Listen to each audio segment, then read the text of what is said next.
Bismillahirrahmanirrahim. Welcome dear students.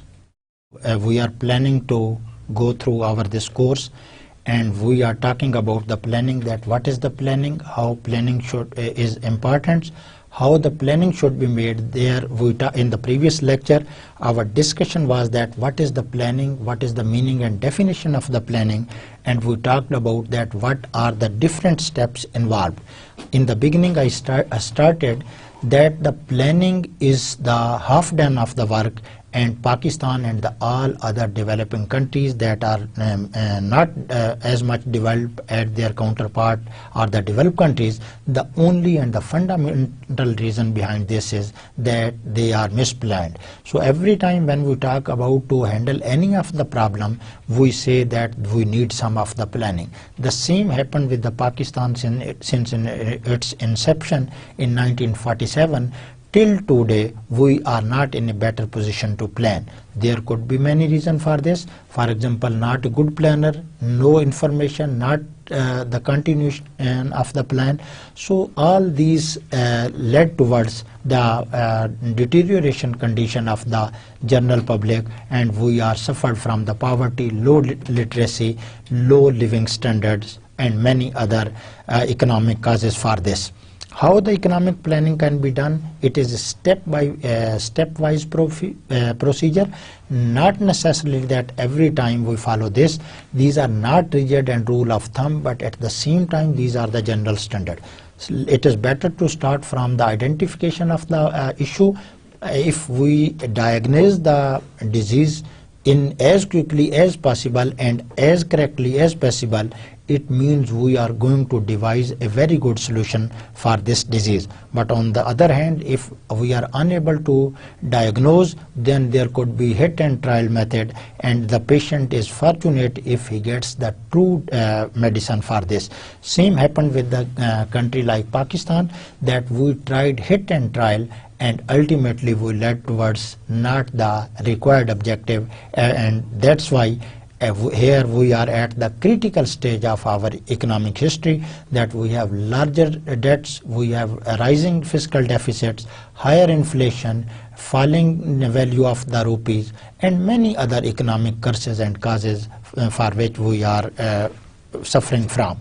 So the planning is a very comprehensive topic. There is a planning commission in Pakistan, planning ministry in Pakistan, but ultimately it is trying hard to devise some of the plans, but unfortunately the results are not according to the desires of the people. So we will see that how now we should proceed and what is the planning machinery in Pakistan. Most countries of the world have established a planning agency. If we see in all the countries without any exception, you can see from developed to the lowest developed country, there is a planning mechanism. It may be called planning commission, planning ministry, planning board. Name could be different, but the objective is the similar. It is one kind or another for the planning of economy and the administration. First we plan and then we administer the economy, because without planning there is no administration. If we plan one and also plan administer in a proper way, we are in the results are very better and results are extremely according to the nation. The structure, composition and the internal organization may vary from country to country. As I said that the planning is not rule of thumb. The situation should be different from country to country, area to area, community to community, locality to locality, because the different localities, different countries have different culture, religion, societal bonds, and their ideology or the rigidness of this. If you will, you think that the one rule fits all, one size fits all, this is not true, and many of the good plan are totally failure, only to the reason that there is no mechanism of the feedback, there is no flexibility, there is no incorporation of the feedback. But the function they perform are most of the similar. Every country has only one objective: to uplift the welfare of their people.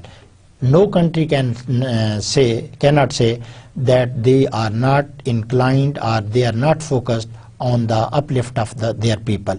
If they and every country is planning for this. Planning agency is involved throughout the planning process. What is the purpose, objective, function and activity of the planning agency? It could be planning board, it could be planning commission. Its planning agency is involved throughout the planning process, from start of the plan to the implementation of the plan and to the results or the objective achievement of the plan. So at each and every step and every stage, the planning commission, planning board remains a part of the planning process. It starts from the formulation to implementation and then post-implementation. Now there is another concept of the post-implementation. It was a time when there was only that from the formulation to implementation. But the post-implementation is equally important and pivotal, as it says that it helps us whether the objective are achieved. And unfortunately, if the objectives are not achieved in a proper ways, it gives a feedback for the next plan. So hit and trial, error by learning by doing, this improves the next planning. And this is one reason for the developing countries that they do not learn from their history. For example, if we take the specific example of Pakistan, we can see that our planners have not learned about from our past. There have been similar policies, there have been similar failures, and ultimately the same exercise is being done. No reason can be justified for this.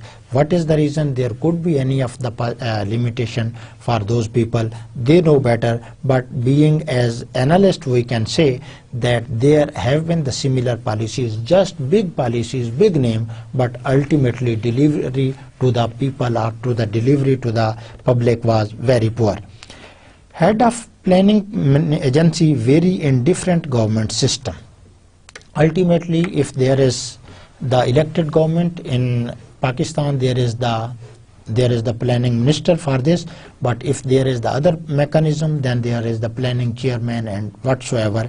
However, what is the planning machinery? What are the planning mechanism? What are the planning process?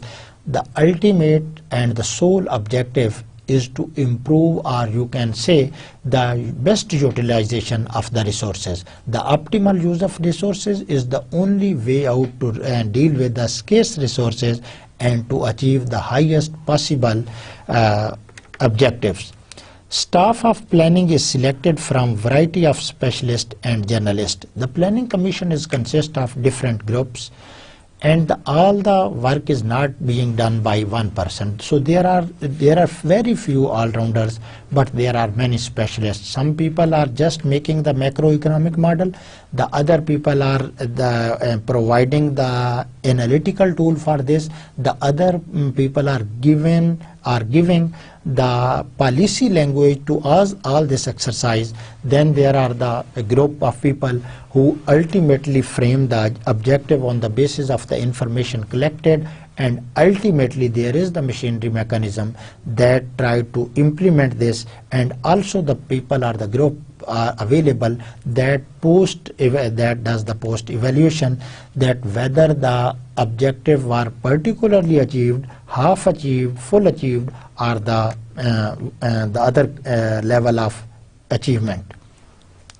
Planning in Pakistan, if we look at this, there is a planning machinery. If we see at the highest level, there is the planning commission, and nowadays the head of, or you can say the political head of the Planning Commission is Professor Ehsan Iqbal. So he is heading, he is inclined, in many meetings we talked about him, and he is so convinced and he is relying on the competent people rather than the previous governments or the previous system, that he is not just inclined to put his own nose in all the matters. He gives due importance and due weightage to the policy makers, to the economists, to the specialists for this.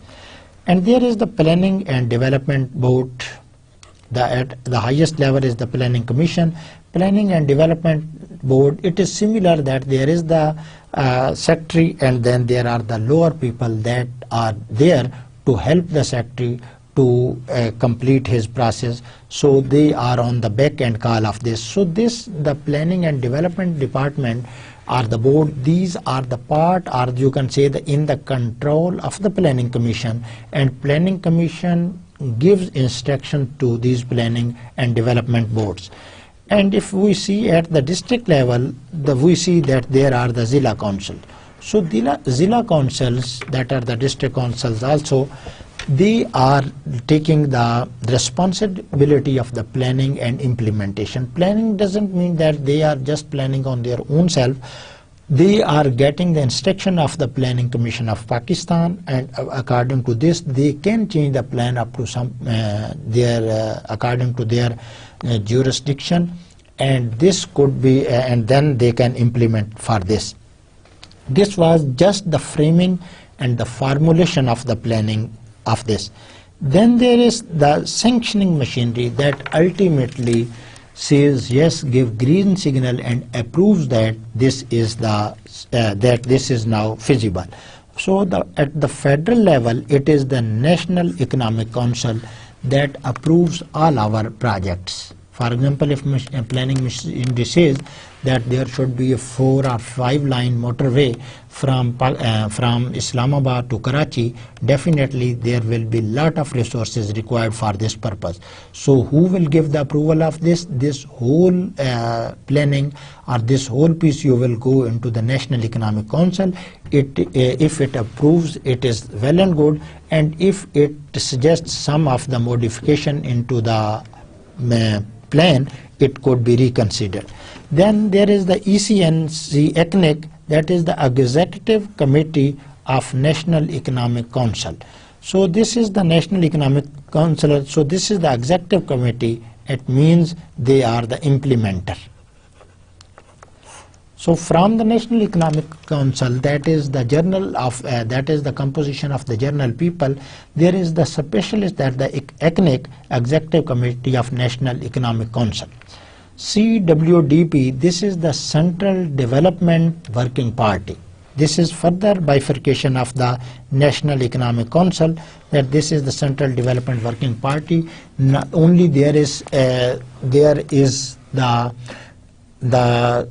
decentralization of the authority. The ultimate objective is similar to that of the Planning Commission, that they want to uplift, they want to implement some of the project. So all this is being implemented by this the NEC, ECNIC and CWFP. This was the sum of the story at the central level or the federal level. But if we see at the provincial level, the first thing is PWDP. What is this? The same PWDP.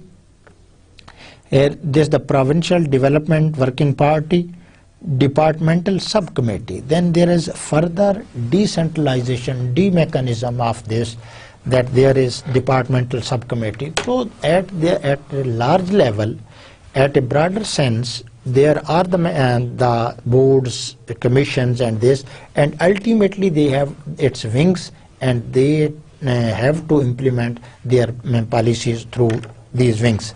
And district level, again in the province, there is the Zilla Councils.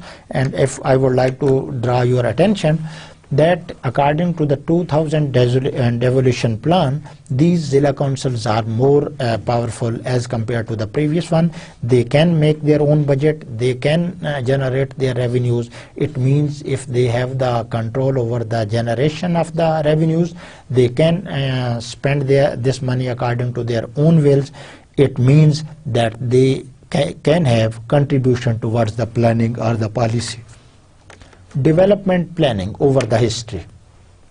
If we see the history of Pakistan, the first development plan for Pakistan, that was the Colombo plan. So it was a 7-year plan, almost 7 years.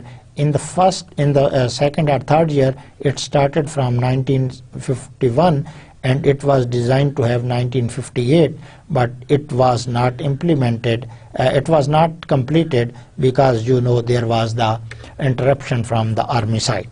There could be the reason for this, that this was a very long project, and in the beginning I am overemphasizing if I am telling you that in the beginning there was political instability in our governments. There were 7 or 8 prime ministers in 8 years, in the first 8 or 9 years of Pakistan, and then ultimately the Ayub Khan took over this, so the Colombo plan died its own death.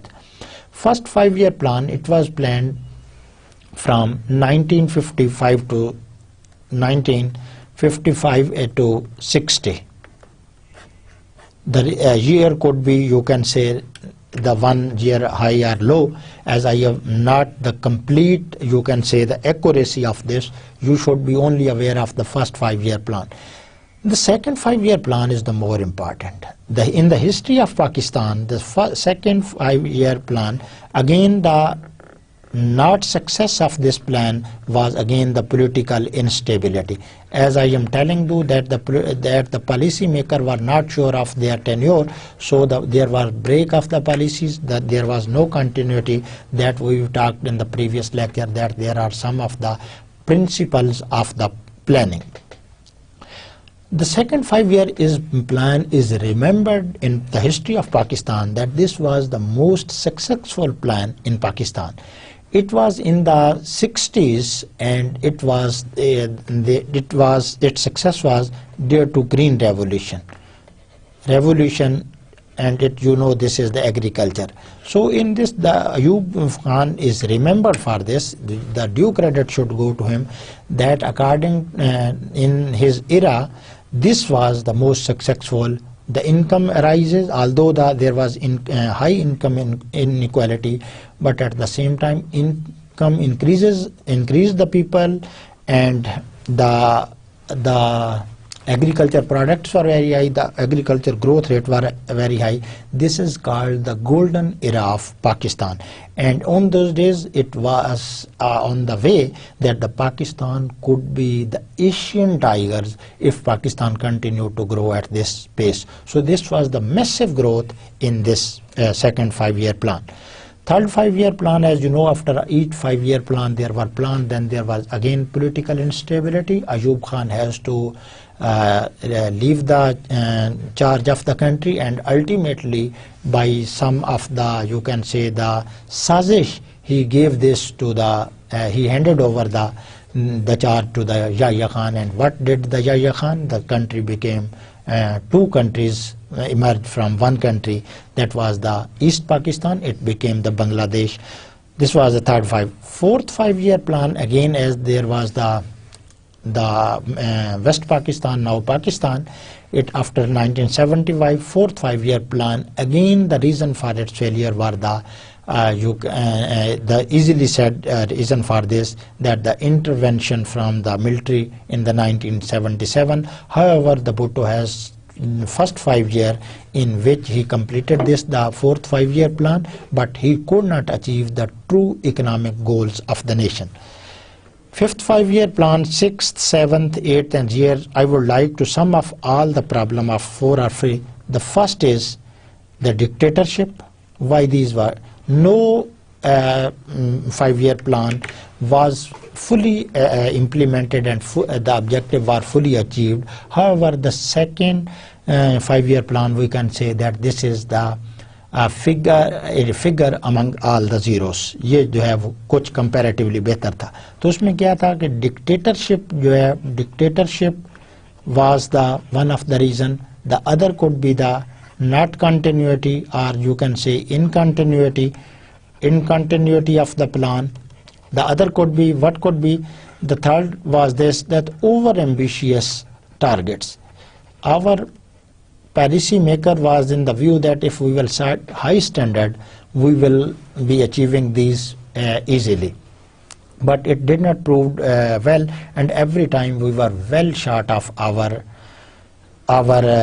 ambitious targets. The other could be, you can say, the change of governments, or you can say the political instability, change of government, and the other we can say the lack of resources, because our resources were not only generated from the domestic sources. There are many other reasons for this you can do for this. And at the last, I would like to say that there is law and order situation. Now after the order situation, now after the 9 years of military rule, that is the darkest rule in the history of Pakistan, now there is again the political government.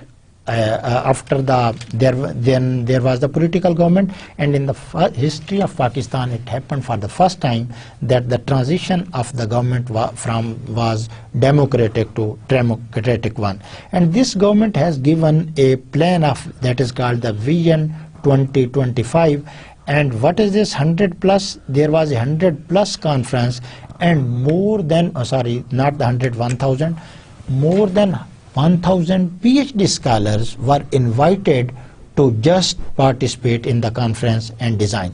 Although the decision was taken already there, however, the government or the planning minister Ahsan Iqbal tried his best that there were some of the committees after the discussion and the general address of the Prime Minister. There were some of the committees, and the interested candidate were registered for those. For example, if I was interested in the environment, I was asked to attend that conference. There was head of this, and ultimately there was some of the planning that was everyone was following this. So it was a big move. 1000 scholars can change one scholar can change the situation of the nations, and there were 1000 scholars. And what should have the situation, we will have to see in the future. We are expecting that in the very first month of the next year there will be a good planning policy for Pakistan, because there has been a lot of work on this, a lot of hard work and effort, and even the peoples are invited from India to get benefit from their experiences, and they are giving their journal and the expertise comment on this. Chronology and function of planning machinery in Pakistan, if we see that this is that the development board was established in 1948 in the EAD. EAD means the Economic Affair Division. So it means we started in the very beginning, and our policy makers were well inclined to focus on this. They had recognized the importance of the planning for this. So that's immediately after the inception of Pakistan, in the very first year in 1948, there was the establishment of the development board, and it was established in the Economic Affair Division. Then there was the planning board, and it was set up in 1953 after the 5 years of Pakistan came into being, and the first 5-year plan prepared for the 1955-1960. If you remember, I said that the Colombo plan was from 1951 to 1957, that the 6-year plan. So what this means that it was not completed. So our planning board started its functioning in 1953, and its task was to design the 5-year plans. So it implemented the first 5-year plan from 1955 to 60.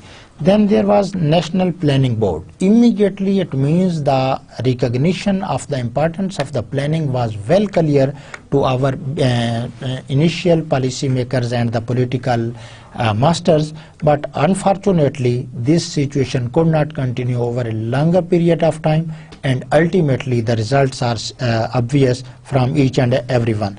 In 1957, it means after 4 years of the planning board, there was National Planning Board, and the purpose of all these was to frame the policy. Now at that time the policy was the making the 5-year plan. These were the economic and the development policies for this. So these were the policies, and these were now the function of the National Planning Board. After this, there was the Planning Commission that was set up in 1959. So it means in the first 12 years, we completed all the mechanism of this, starting from the Development Board in 1948. We reached in 1959, that was again the rule of the General Ayub Khan, and there was the Planning Commission. Still there it exists, Planning Commission in Pakistan, and it was established in 1959. The objective was the same and similar, that they have to develop and make the plans for the development of the country. What were the function of this? The first was that the consultation with to whom these development boards or planning commission and have to consult federal ministries and the provincial. Board cannot devise all the plans unless and until it links itself from the to the provincial and the federal ministries, because the much more information is available from these ministries, because they have the live experience, they have their secretaries, they have the field knowledge, and ultimately they provide very valuable inputs to the Planning Commission to frame their policies. Donors, there are the donors. Definitely a government or the policymaker like Pakistan have not enough resources, and we have to depend upon many of the resources that are from the donors. Due to many reasons, sometimes we get a large amount of the donations, but there have been eras when we could not get a massive amount of donorship.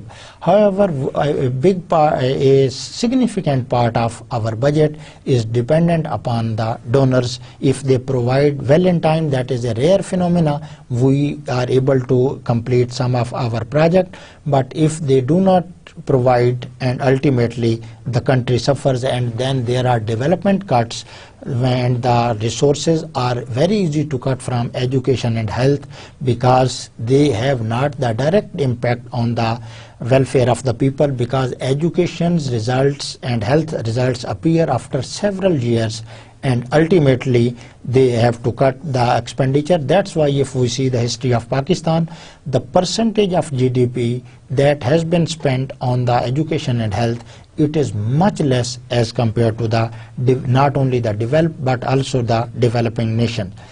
Formulation of the national plan, this is, now there are the annual plan that are also called the short-term plan, 5-year plan that started from the 1955. There are the rolling plan, that the plan is higher on different time periods. There is some of the inputs in this. There is change of some of the objective, refixing, redecision, redefining of the project. And there are the perspective plan, 15 to 25 years plan. As I said, there is there is Vision 2025. So this is also, if it is supposing that it is 2013, it means it is a 12-year plan. So the longer plan are also important, because the nation should foresight and anticipate in the very deep future, rather than just concentrating on right now. But as the future is not certain, not exactly 2 plus 2, so what the nation have to do, they have some rolling plan, they have some annual or the short-term plan, that they set the target, that this is, for example, we say that 2025 we want to achieve that, the for example 20% growth. So it cannot be achieved 20 immediately. What we have to do, we can set target that in first year we will be growing 1% more, in the second 1.5, 1.2, and in this way ultimately we will be reaching at our required level. And it is very easy to monitor this, because if we set the target and sit back, idle that this will happen, and it is there could be the different result, totally different result that are totally disastrous for the economy. Project management, this is the approval of development projects. Yeah, everything is planned here, from here to here. So the approval of development projects, so if there is the approval of the development projects, monitoring of major projects in this project management part of our wing of the planning commission, or there are approval of the development projects. You can say that if you go to the previous, this is the ECNIC and this is the NEC that approves these. Monitoring of the projects, if we make the 15 years plan, its monitoring is necessary over time. Without monitoring, the possibility may exist, the chances of the failure may increase extremely or extraordinarily. Evaluation of ongoing and completed projects, उन projects की भी monitoring जारी रहेगी जिनके जो है वो plan हो रहा है, and evaluation of ongoing project, because again I would like to emphasize again and again that there is learning by error, learning by error or learning by doing. So the ongoing project से जैसे जैसे information feedback आती चले जाएगी, there could be more improvement. That's why we all suppose that there should be the rolling plan. Rolling plan means that as there is evaluation, आपका 5 रोया motorway बन रहा था, but you got the idea that this is still very high and the nation doesn't need it in the next 20 or 30 years, you can roll back and you can come up to 3 or 4 lanes. The other, this was the planning, and one of the major part of the planning is the budgeting. It means I am talking about one of the policy. Do you know what is the policy? Not the monetary policy. Then what is the policy? This is the fiscal policy. Fiscal policy of the government is simply called the budget. So we will see that how the budgeting is being carried out and how this process goes on. Yes, before going into the detail of the constitution, I would like to give you that what is the budget. Budget is only the policy of the federal government or any of the government. Here we are talking about the central or the federal government. This is the policy of the government about how the revenue, from where it will collect the revenue and from where it will spend. So the policy of the expenditure and the revenue, it is called simply the budget. Do you make budget?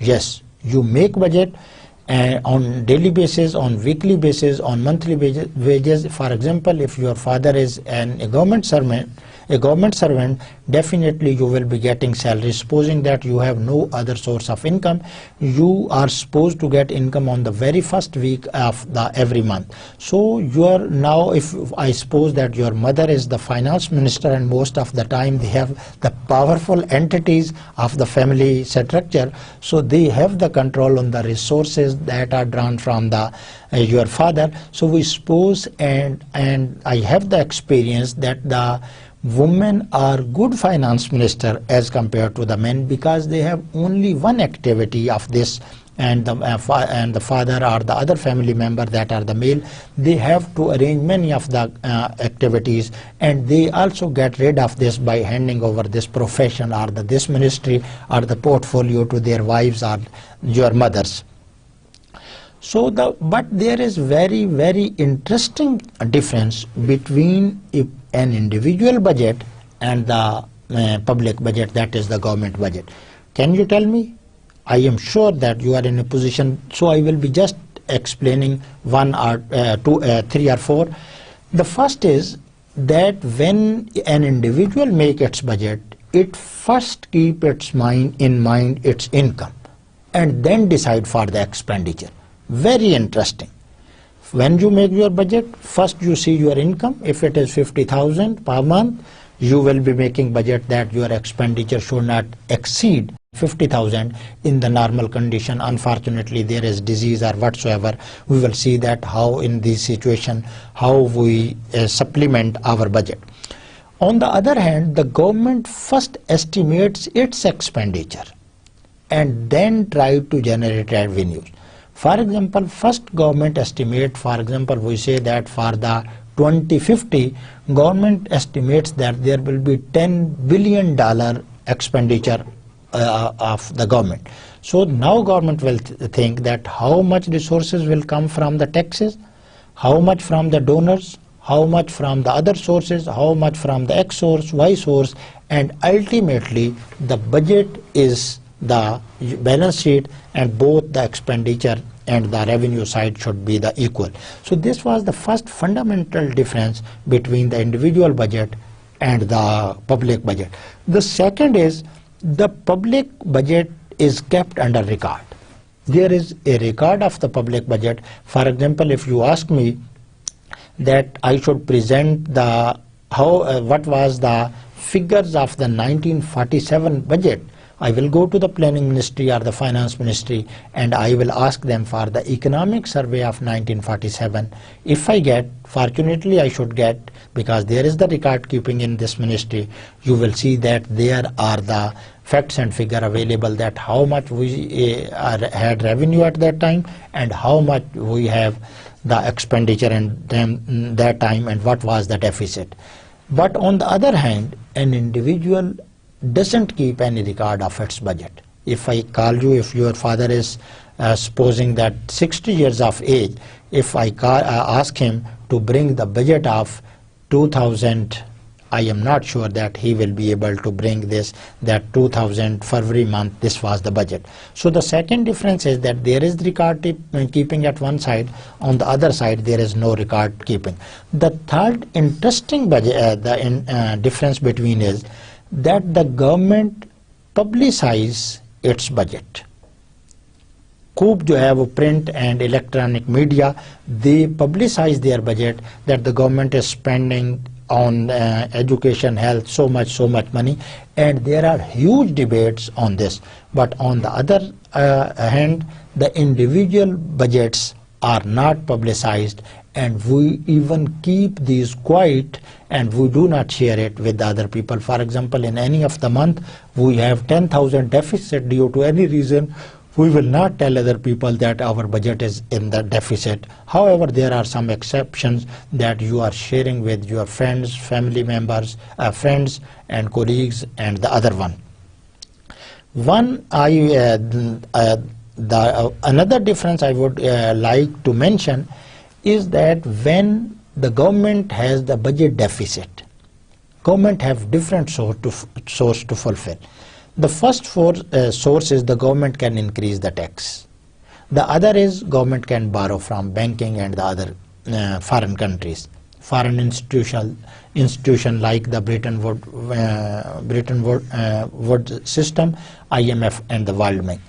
The other is if all these sources are insufficient, the government can print money for this. But on the individual side, if you come to know, all these three options are not available. You can't print money.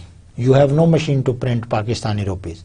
And unfortunately, if you have and you are caught red-handedly, you will have, under the Constitution of Pakistan, Pakistan Penal Code, you are liable to a heinous crime and you may face to the sentence or any other imprisonment. You can't borrow from the other country's government, although there is a privilege that you get from some of the money from your friends and family, but there is universal truth that when you suffer some of the problem, your friends and family, most of the people, only very close people remain side by side you, and all other people leave you in the lurch, just asking you to swim on your own wings and letting you dry and just enjoying or standing on the shore, that you are on the helm of the waves that are just going to drown you. So this was some of the differentiation between the individual budget and the public budget. So what is the budget? Simply, again, I would like to say the mechanism of the revenue and the expenditure of the government, any government. If it is the federal government, it is called the federal budget. There are the provincial budget, there are the local government budget, there are the district budgets also. So what the Constitution says about the budget. So we have to see that what our Constitution says, and as you know, and nowadays there is the 1973 Constitution, the more comprehensive Constitution in the history of Pakistan, is rule of the land, and all our policies according to that. There are double digits amendments to the Constitution, however they are the part of the Constitution of Pakistan. So what the Constitution says, in Pakistan, the legal system, various provisions relating to budget appear in the Constitution. There are clauses, there are articles in the Constitution of Pakistan that states about the processing, the formulation, the implementation, the approval, the discussion of the budget very clearly. We will see that how it is being, how it starts from the beginning and how ultimately it becomes a budget. The budget, when proposed as a bill before the Parliament and once accepted, is an act of Parliament. First, when we just, definitely the government have to present the bill, the opposition doesn't, opposition only criticize. And when the government proposes, it is a bill, and when it is accepted by the Parliament, not from some other body, it is called an act of the Parliament. So through an act of the Parliament, this budget is finalized, it is accepted by the Parliament. Then what the Constitution says? The procedure for journal bills establishes that a bill can originate in either in National Assembly or in Senate.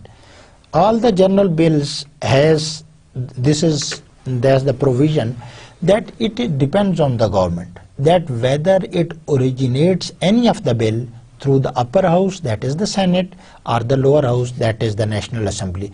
No restriction from the side of Constitution, but most of the time it is, you can say in majority, the government starts the presentation of the bill from the National Assembly. But there are examples when these bills are originate from that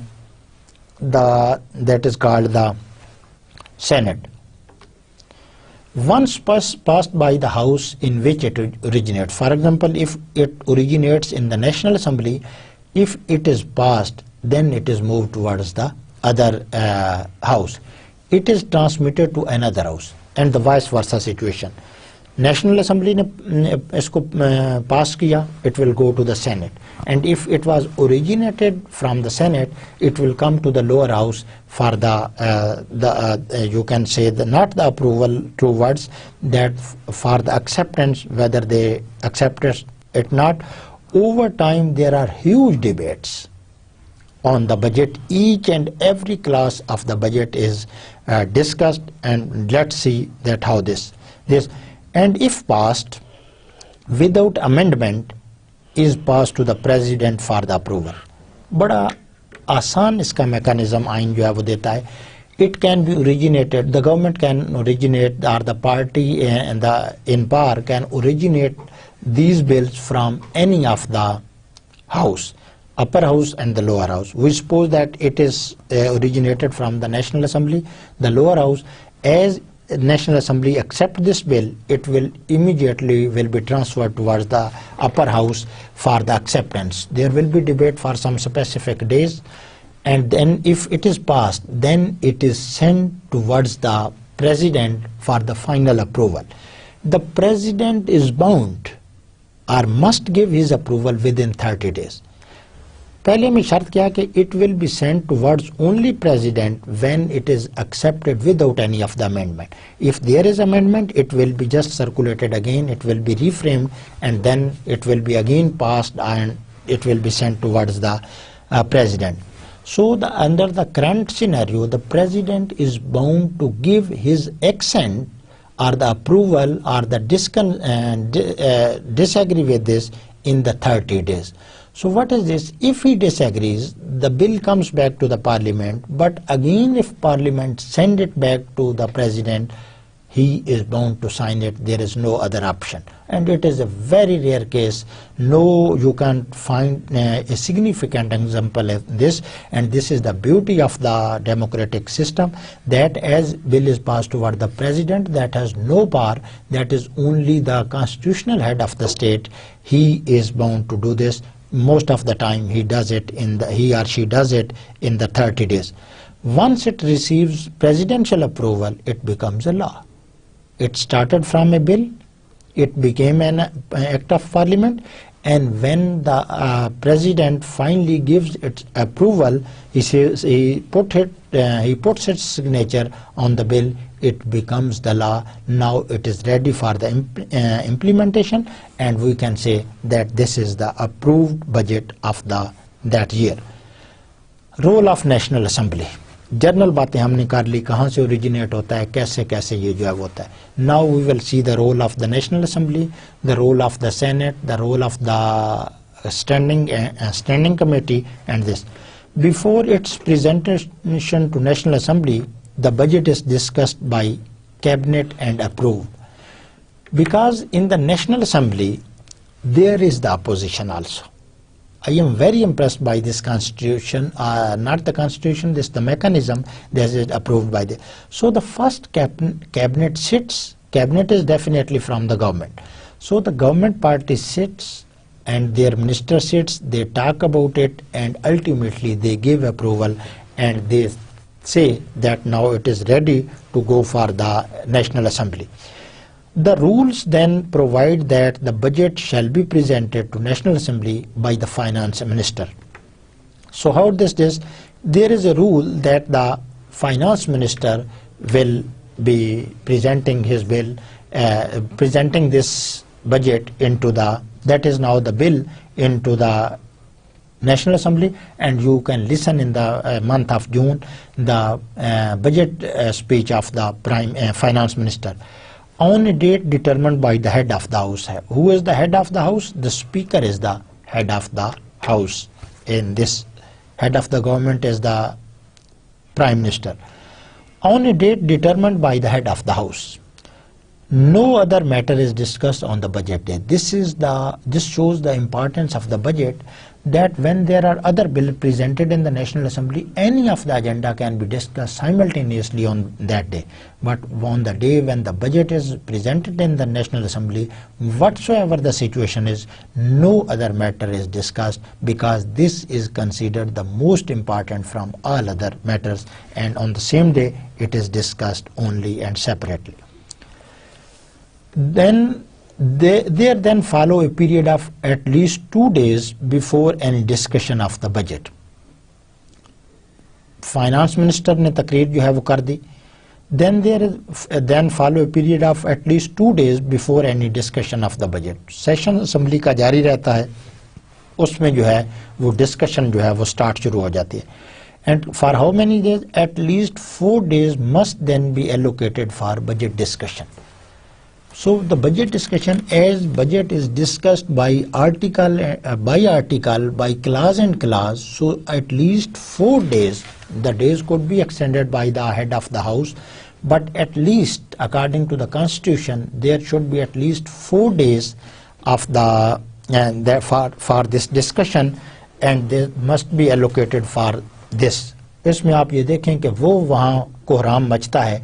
Opposition is saying that the budget is rubbish. The government saying that this is the best ever budget presented in the history of Pakistan. This is a very common phenomenon. We use it, you can say, the extraordinary and more than necessary that this has happened in the history of Pakistan. budget debate in National Assembly, हंगामा अब जो है वो शुरू होता है. The annual budget system is generally presented at the National Assembly during the second week of June. Our financial year ends at 30th June and it starts at the 1st July. So what this means, we try to get it passed before the 30th June. So most probably, not exactly that every time it is true, most probably it is presented in the second week of the June and is passed by the beginning of last week of June, because we have to, it should be the have the signature from the president before the 30th June. So before the last week it is being expected that it will be finalized and approved. कितने इसमें दिन लगा? This process generally leaves 12 to 17 working days for the various stages in budget debates. So every time government, what the opposition will say, that they have limited time and they could not debate the budget in improper way. The government will say, the government will try to give minimum possible time to the opposition because it has a very less time. और दोनों तरफ के लोग तैयारी करके आते हैं, एक तरफ डिबेट होती है, दूसरा उसका जो है वो जवाब देता है, and ultimately there are some compromises, there are some cuts, increases and the modification, and ultimately कुफ्र टूटता है खुदा खुदा करके at the end of the June. Then there is the approval of this budget. Role of Senate in the budget process. The Senate is the upper house. It looks that it has a relatively less role, but we will see that it has now the similar and the significant role. Since 2003, it has been a requirement that the budget statement is copied to the Senate at the same time as it is its presentation to the National Assembly. This is NA called for the National Assembly. 2003 से जो है ये बात जो है वो आया है कि now it is requirement, it is compulsory, it is obligatory from the Constitution that the budget copy or the budget document is presented in the Senate on the simultaneous day as it is presented in the National Assembly. The Senate may discuss the budget proposal and make recommendation to the National Assembly. Definitely there are less members and it takes less time to discuss it, and Senate has the privilege that it can discuss all the budget in detail. It can propose some of the changes to the government or to the presenter of the budget. Recommendation, it is not necessary for, if the government has a strong majority, it is not necessary for the government to just to modify this. But if government compromises, government thinks that it is necessary to change or the modify this, government agrees and there is the modification of this, and sometimes there is the bluffing, or you can say the number crunching, that the finance minister is saying something but in reality is there is something, and after the budget you will see that the many people will be saying that ये सिर्फ जो है वो आदाद और शुमार का गो रख देता है, and the people say that this is the magic of only facts and figures because there is nothing in this. Some people will say that it is very good for the poor people. The government will say, the opposition will say that this is the poor killer budget and this is the situation. However, up in here we are confining ourselves to discussion to the role of Senate, Assembly. Role of parliamentary parties. There are parliamentary parties that are for the specific job and they take the issue on priority basis when particularly the budget is in the process. The parliamentary parties do not make organized advance preparation for budget debate. उनको पहले नहीं पता होता है कि कौन सी इसकी जो है वो इस पर जो है वो डिस्कशन होगी. So what is the parliamentary parties do not make organized advance preparation for budget debate, although they go through the budget, but they have not as planned as the National Assembly or the Senate have the plan for this. Some parties do hold meetings during 2 days break between presentation and debate. जैसा कि हमने यहाँ पर पढ़ा कि जो है वो 2 दिन यहाँ पर मिल जाने चाहिए एटलीस्ट बजट की प्रेजेंटेशन के बाद. 2 days are for thinking, for preparing for the parties, for the, you can say, the different players. So the players prepare, they think about this, and they could give the suggestion. So here what is this, that the budget, that some parties do hold meeting. जब budget पेश हो जाता है तो कुछ parties they organize their meetings between the break, that is the 2 days break, presentation and debate, and are briefed by the financial expert. एक issue पे जो है वो पार्लियामेंट पार्टीज बन जाती हैं. वो जो है वो एक इशू को, for example if there is a debatable issue, it is handed over to the standing committees and the not the parliamentary parties but to the standing committees. However, here is that there is a presentation and debate are briefed by the financial.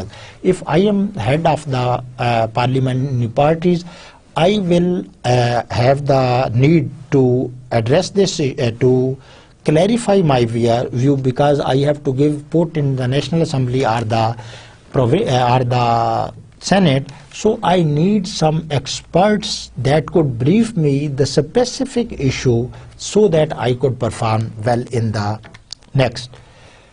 Role of the standing committees, there are currently more than, not 21, more than 41 national assemblies. So what I would like to say that there are many national currently standing committees, each corresponding to a federal ministry or division. If there are 20 divisions, there are 20 standing committees for this.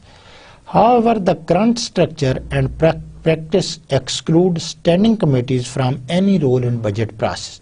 जो current mechanism आ गया है, इसमें standing committee का जो role है वो जो है वो बहुत जो है वो limited कर दिया गया है. Before 2003, there was significant role of this standing committee that has been, you can say, the minimized. So I can see on the clock that the time is saying to brief, as I was talking about, that there are the financial expert that brief the parliamentary parties. So I am not the expert, but I would like to brief you to the 1 hour discussion. So if you remember, 1 hour before we started, after the planning, the budgeting process. The budgeting process is very important, and if you could harness your memory, you should remember that we try to differentiate between the individual budget and the public budget, and we concluded that on certain basis the individual budget is totally different from the public budget. The mechanism is same, the objective is same, to keep the balance between the revenues and the expenditure. But what were the major differences? कि आप budget बनाते हैं individual, तो आप जो है वो money को पहले देखते हैं, एक्सपेंडिचर को. The government goes in the vice versa. The second was you do not, the individual does not publicize his budget. The government do this. There is a systematic record of all the budgets on the public side, but on the individual side there is no record for this. Then there is another one, that the government has the provision to print money, to borrow from the banks to increase the taxes when there is a mismatch between the revenue and the expenditure. But on the other side, the other people that are the individual, they have not such kind of provision for this. Then we saw what is the constitution. This was a bit technically the economic, that what the constitution says. Simply speaking, constitution says that the bill can be originated from any of the house, and once it is passed, when it is presented, it is the bill, and when it is passed, it is transmitted to the next house from Senate to National Assembly or National Assembly to Senate, but there is a common practice that in Pakistan the budget is being presented in the National Assembly, and the finance minister presents the budget by his speech that is called the budget speech. So there is the provision that most of the time it is presented in the first week of the June, and ultimately it gets approval from the president by the before the end of the last week, because our financial years ends with the 30th June. So in this process, what the National Assembly's role is that there are, after the presentation of the budget, there is 2 days gap. Then there are the parliamentary parties that discuss these issues. They get briefing from the expert, and ultimately they will have to debate in the National Assembly. From 2003, there is the that provision that in the Senate at the same time the copy of the budget should be presented as it is presented in the National Assembly. So it means now it is presented simultaneously. After 2 days break, there should be at least 4 days for the discussion, and the leader of the House, that is the Speaker, that can extend this number of days to 4, 6, 7 or what are the required. And ultimately it goes to the president, and president has the obligation to approve this within the 30 days, and most of the time as it reaches immediately after 2 or 3 days, keeping in mind that it should be a law of before the 30th June, he or she gives his approval. So in this way it becomes a law, and it becomes a document for the implementation of this. So this was a systematic story about this. We also talked about the standing committees, that there are so many standing committees as there are the ministries.